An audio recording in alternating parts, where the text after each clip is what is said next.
ইতালির ডকুমেন্ট করাটা কতটা কমপ্লিকেটেড হয়ে গিয়েছে। গত ১-১.৫ বছর ধরে ইতালিয়ান সরকার অবৈধভাবে প্রবেশ থেকে ঠেকানোর জন্য অনেকগুলো পদক্ষেপ নিয়েছে এবং অবৈধভাবে ইতালিতে প্রবেশ করে ডকুমেন্ট করাটা অনেক বেশি কমপ্লিকেটেড হয়ে গিয়েছে। ইতালিয়ান সরকার ইন্টারন্যাশনাল প্রোডাকশনের মধ্যে সবচেয়ে বড় যে পরিবর্তনটা করেছে সেটা হচ্ছে সারা পৃথিবীতে যতগুলো নিরাপদ কান্ট্রি আছে সেই দেশগুলো থেকে প্রায় ২১টি দেশকে ইতালি সেফ কান্ট্রি হিসেবে নিরাপদ দেশ বলে কনসিডার করেছে। যেই দেশগুলোকে নিরাপদ কান্ট্রি হিসেবে কনসিডার করেছে তার মধ্যে বাংলাদেশ হচ্ছে অন্যতম। তো পার্থক্যটা কোথায়?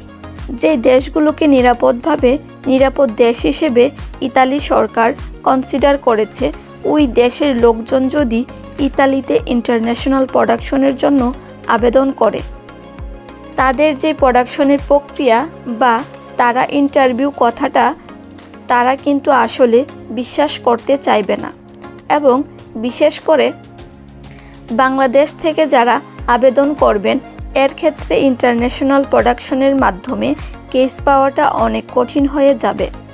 এবং বিশেষ করে আগে যেমনটা দেখতাম আমরা যে ৬ মাস ১ বছর পরে কমিশন পড়তো এবং এই সময়ের ভিতরে কাজের কন্ট্রাক্ট, ল্যাঙ্গুয়েজ সার্টিফিকেট আরও অনেক কিছু আপনারা গুছিয়ে তারপরে কমিশনে দিতে পারতেন।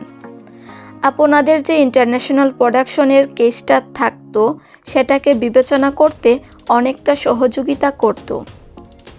এখন যেহেতু ইতালিতে নতুন আইন হয়েছে, ইন্টারন্যাশনাল প্রোডাকশনের আবেদন করলে তাদেরকে মূলত খুবই দ্রুত প্রক্রিয়ার মাধ্যমে আপনাদের ইন্টারভিউটা নেওয়া হবে এবং ১ সপ্তাহর ভিতরে সেটার রেজাল্ট দিয়ে দিবে।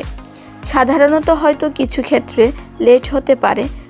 তো এই সময়টার ভিতরে আসলে অনেক লোক ইতালিতে আসার পর যারা ইন্টারন্যাশনাল প্রোডাকশনের জন্য আবেদন করছে তারা আসলে ইন্টারন্যাশনাল প্রোডাকশনটা কি, তাদের কিভাবে প্রস্তুতি নিতে হবে, কি কি বিষয়ে অবগত থাকতে হবে তারা সেটা বুঝতে পারে না।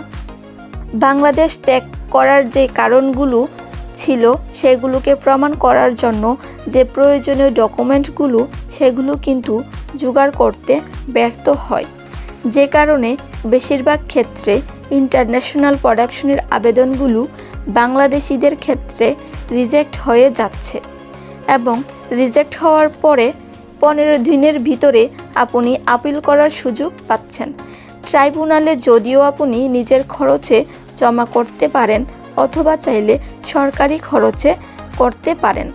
এখন ট্রাইব্যুনালে আবেদন করার পরে যদি আপনার ১ থেকে ৩ মাসের ভেতরে ট্রাইব্যুনালের মধ্যেও আপনার ওইখানে আপিলের তারিখটা চলে আসে, তো ওই ২ মাসের ভেতরে আসলে আপনি কতটুকু নিজেকে পরিবর্তন করতে পারবেন।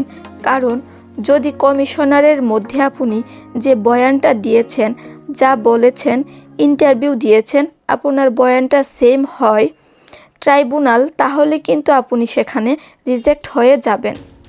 কিন্তু আগে যে সিস্টেম ছিল যে কমিশন থেকে ট্রাইব্যুনালে পার্থক্যটা থাকতো প্রায় ১ থেকে ১.৫ বছর সময়। ইতালির ডকুমেন্ট নিয়ে আরও কিছু তথ্য জানার থাকলে অবশ্যই কমেন্ট করতে পারেন, কমেন্টের রিপ্লাই দেওয়া হবে। ভিডিওটি যদি ভালো লেগে থাকে অবশ্যই লাইক, কমেন্ট, শেয়ার করে ও সাবস্ক্রাইব করে সাথেই থাকবেন।